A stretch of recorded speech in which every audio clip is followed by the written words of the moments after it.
మన యూట్యూబ్ ఆత్మీయ కుటుంబ సభ్యులందరికీ కూడా టెంపుల్ వ్లాగ్స్ రేణుకా ఛానల్కి స్వాగతం. మన ఛానల్లో మీరు పల్లెల్లో, పట్టణాల్లో, కొండ ప్రాంతాల్లో, అలాగే నదీ తీరాలలో ఉన్నటువంటి చారిత్రాత్మక దేవాలయాల గురించి తెలుసుకోవచ్చు. ఈ ఛానల్లో ఇంతకుముందు ఎన్నో చారిత్రక దేవాలయాల గురించి వీడియోస్ తీసి అప్లోడ్ చేయడం జరిగింది. ఒకసారి ఆ వీడియోస్ అన్నిటినీ కూడా వీక్షించి మన ఛానల్ని ఇలాగే ముందుకు కొనసాగేలాగా మమ్మల్ని ఆదరించండి. ఈరోజు మన టెంపుల్ బ్లాగ్స్లో నేను మీకు చూపిస్తున్న దేవాలయం వచ్చేసి పల్నాడు జిల్లా పిడుగురాళ్ళ పిల్లుట్ల రోడ్లో ఉన్నటువంటి నాగులగుడి దేవస్థానాన్ని. ఈ వీడియో మొత్తం కూడా చాలా బాగుంటుంది. వీడియో మొదటి నుంచి చివరి వరకు కూడా స్కిప్ చేయకుండా లాస్ట్ వరకు చూడండి. ఇలాంటి మరెన్నో చారిత్రాత్మక దేవాలయాల వీడియోస్ కోసం వెంటనే మన ఛానల్ని సబ్స్క్రైబ్ చేసుకోండి. అలాగే పక్కనే ఉన్న బెల్ ఐకాన్ని క్లిక్ చేయండి. అప్పుడే నేను పెట్టే ప్రతి వీడియో నోటిఫికేషన్ మీకు కూడా వస్తుంది.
శరవణ భవాయ నమః. భక్తులందరికీ కూడా మనవి, మన పిడుగురాళ్ళ పిల్లుట్ల రోడ్డులో నాగులగుడి దేవాలయం నందు వేంచేసి ఉన్న శ్రీ సంతాన సుబ్రహ్మణ్యేశ్వర స్వామి వారు ఎంతో విశేషమైనటువంటి ఫలితాన్నంతా కూడా భక్తులకు ఇవ్వడం జరుగుతుంది. ఈ యొక్క నాగులగుడి దేవస్థానం అనేది ఎంతో పూర్వకాలం నుంచి కూడా ఉన్నటువంటి దేవాలయం. ఈ యొక్క దేవాలయం అతి ప్రాచీనమైనటువంటి దేవాలయము. మరియు ఈ యొక్క నాగులగుడి దేవస్థానం అనేది పూర్వకాలంలో కూడా ఈ యొక్క సర్పపడిగలతో, అదేవిధంగా కాలభైరవుడు, అనేకమైనటువంటి దేవాలయాలతో సమూహంగా ఉన్నటువంటి దేవాలయం. ఈ దేవాలయం మొత్తం కూడా పునరుద్ధరణ చేసి ఈ యొక్క 14 సంవత్సరాలైంది.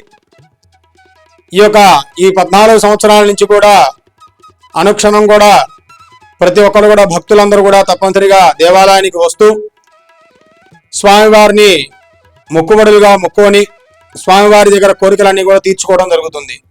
ఈ యొక్క దేవాలయంలో వేంచేసి ఉన్న మొదటగా మహాగణపతి స్వామివారికి ప్రతి మాసంలో వచ్చేటువంటి బహుళ చతుర్థి రోజున సంకటహర చతుర్థిగా పరిగణించి ఆ యొక్క మహాగణపతి స్వామి వారికి పంచామృతములు విశేష ద్రవ్యాలతో అభిషేక కార్యక్రమం జరుగుతుంది. ఆ యొక్క కార్యక్రమంలో భక్తులందరూ కూడా అనేకంగా పాల్గొని, అధిక సంఖ్యలో పాల్గొని ఆ యొక్క మహాగణపతి స్వామి వారి ఆశీస్సులు పొందుతూ ఉన్నారు.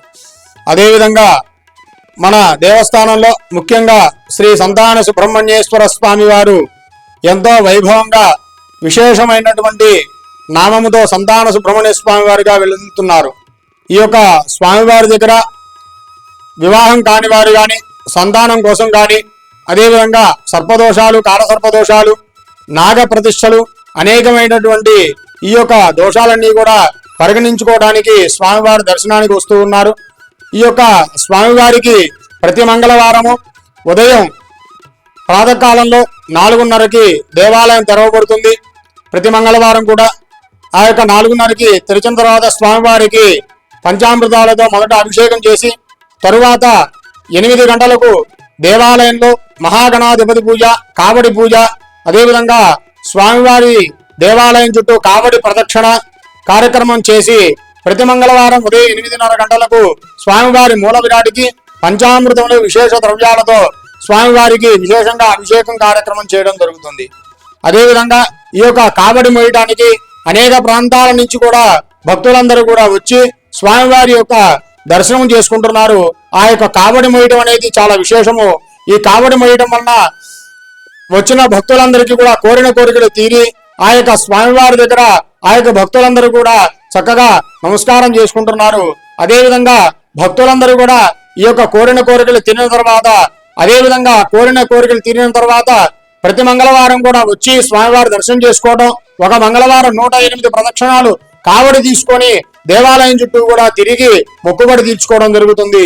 అనేకమైనటువంటి వివాహాలు జరగడం జరిగింది. ఈ యొక్క సంతాన సుబ్రహ్మణ్య స్వామి వారి దగ్గర కావలు మోయడం వల్ల ఇప్పటిదాకా కూడా 735 వివాహాలు జరగడం జరిగింది. అదేవిధంగా 54 మందికి సంతానం అందడం జరిగింది. కాబట్టి స్వామివారి విశేషమైనటువంటి ఫలితాన్ని అందరికీ ఇవ్వడం జరుగుతుంది. అందరూ కూడా స్వామివారి యొక్క కరుణా కటాక్షాలు అందరూ పొందడం జరుగుతుంది. ప్రతి మంగళవారం కూడా సాయంత్రం పూట 6:30కి స్వామివారి పవలింపు సేవా కార్యక్రమం, పంచహారతులు, నీరాజన మంత్రపుష్పంలో జరుగుతున్నాయి. అదేవిధంగా స్వామివారికి ప్రతి సంవత్సరంలో వచ్చే మార్గశిర శుద్ధ షష్ఠి రోజున స్వామివారికి 6 రోజులుగా ఆ యొక్క సుబ్రహ్మణ్య షష్ఠి ఉత్సవాలు జరపడం జరుగుతుంది. ఆ 6 రోజులు కూడా విశేషమైన కార్యక్రమాలతో ప్రతిరోజు ఒక శాంతి కళ్యాణం జరపబడుతుంది. మార్గశిర శుద్ధ షష్ఠి రోజున ఉదయం కూడా స్వామివారికి తెల్లవారుజామున ఆ యొక్క పంచామృతాలు 108 రకాల మూలికా ద్రవ్యాలతో అభిషేకం చేసి స్వామివారికి విశేషమైనటువంటి అలంకారాలతో స్వామివారి యొక్క శాంతి కళ్యాణం జరిపి ఆ యొక్క మహాన్నదాన కార్యక్రమాన్ని నిర్వర్తిస్తున్నాం.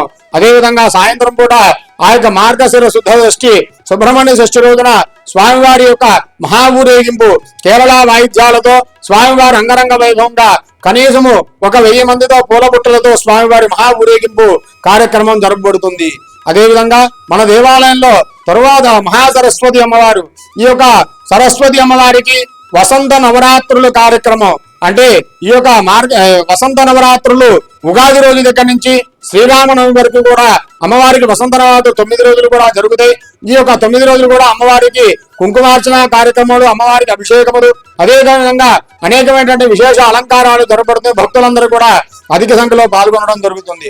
అదేవిధంగా మహాసరస్వతి అమ్మవారికి దసరా శరన్నవరాత్రుల్లో శతచండీ యాగంగా అమ్మవారికి కార్యక్రమాన్ని జరపబడుతుంది.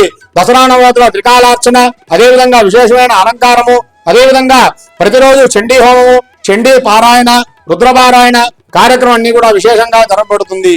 అదేవిధంగా మన దేవాలయంలో చేసినటువంటి గంగా పార్వతీ సమేత భవానీ శంకర స్వామి వారు అంటే శివుడికి ప్రతి మాస శివరాత్రికి పంచామృతాలు విశేష ద్రవ్యాలతో అభిషేకం చేయడం, ప్రతి అమావాస్యకి కూడా అన్నాభిషేక కార్యక్రమం చేయడం జరుగుతుంది. అదేవిధంగా మన దేవాలయంలో ఇంకొక విశేషం ఏమిటంటే మన దేవాలయంలో విశేషంగా ఛాయాగ్రహాలు, రాహుగ్రహము, కేతుగ్రహాలు విడివిడిగా ప్రతిష్టా కార్యక్రమం జరపబడింది. ఈ యొక్క ఛాయాగ్రహాలు అనేకమైనటువంటి ప్రాంతాల్లో కూడా వెలిసి ఉన్నా గానీ ఈ పల్నాడు ప్రాంతంలో మన దగ్గర ఈ రాహుకేతులు అనేకమైన విశేషమైన అలంకారాలతో స్వామివారి దర్శనం ఇవ్వడం జరుగుతుంది. ఈ యొక్క రాహుకేతువు దగ్గర ప్రతి అమావాస్య రోజున ఉదయం పూట ఈ యొక్క రాహుకేతు పూజలు ముఖ్యంగా ప్రజలందరినీ కూడా కూర్చోబెట్టి విశేషంగా పూజా కార్యక్రమాలు జరిపించడం జరుగుతుంది. కావున ఈ యొక్క మన దేవాలయం దినదిన ప్రబుద్ధమానంగా అంతా కూడా అభివృద్ధి చెందుతూ నూతనంగా ఈ యొక్క 2025వ సంవత్సరంలోనే మనం ఆలయానికి నూతనంగా రాజగోపురం ప్రతిష్టా కార్యక్రమం చేసుకున్నాం. ఈ యొక్క దేవాలయం మొత్తం కూడా దినదిన ప్రబుద్ధమానంగా అభివృద్ధి చెందుతూ ఉంది. కాబట్టి ప్రజలందరూ కూడా కోరిన కోరికలన్నీ తీరుతున్నాయి. కాబట్టి దేవాలయాన్ని అనేక మంది పాల్గొని ఈ యొక్క కార్యక్రమాలన్నింటిలో కూడా పాల్గొంచుకొని వాళ్ళ యొక్క సహకారాలు అందిస్తూ కూడా మనందరం కూడా ఈ యొక్క కార్యక్రమాలన్నీ కూడా జరుపుకోవడం జరుగుతుంది. అదేవిధంగా ఈ యొక్క దేవాలయానికి అధ్యక్షులుగా ఉదయ నాగ సతీష్ గారు ఉండడం జరిగింది. ఈ యొక్క దేవాలయంలో కార్యక్రమాలన్నీ కూడా వారు దగ్గరుండి ఆ యొక్క కార్యక్రమాలన్నీ కూడా పర్యవేక్షించడం జరుగుతుంది. ఈ యొక్క దేవాలయంలోనే ఈ యొక్క దేవస్థాన అర్చకులను నేను గుంటుపల్లి వెంకటేశ్వర శర్మ ఈ యొక్క కార్యక్రమాలన్నీ కూడా మొత్తం కూడా దగ్గరుండి జరిపించడం. అదేవిధంగా ఈ యొక్క దేవస్థానానికి ఇంకా ముఖ్యమైన విషయం ఏమిటంటే దేవాలయం మొత్తం కూడా ఒక దేవస్థాన మిత్రమండలి అని చెప్పారని ఒక మిత్రమండలి వారు ఉన్నారు. ఈ దేవాలయంలో ఏ కార్యక్రమాలు జరిగినా కూడా ఆ యొక్క మిత్రమండలి వారందరూ కూడా ఉండి ఆ యొక్క కార్యక్రమాలన్నీ కూడా చక్కగా జరుపుతూ ఆ యొక్క కార్యక్రమాలన్నీ కూడా భుజాన వేసుకొని ఏ కార్యక్రమం కూడా వెనుక తిరిగి వెళ్లకుండా మొత్తం కూడా అందరూ కూడా చక్కగా జరిగే విధంగా వాళ్ళు ఉండి మొత్తం పర్యవేక్షించి మొత్తం కూడా జరుగుతుంది. కావున భక్తులందరూ కూడా వచ్చి ఈ యొక్క కార్యక్రమాల్లో పాల్గొంటున్నారు. స్వామివారు అత్యంత వైభవంగా స్వామివారు అందరి కోరికలు తీరుస్తున్నారు కాబట్టి స్వామివారిని అందరూ కూడా ఈ యొక్క కొలవలసిందిగా పరిగణించగా మేము అందరం కూడా కోరుకుంటున్నాం. ఓం శరవణ భవాయ నమః. ఓం శరవణ భవాయ నమః.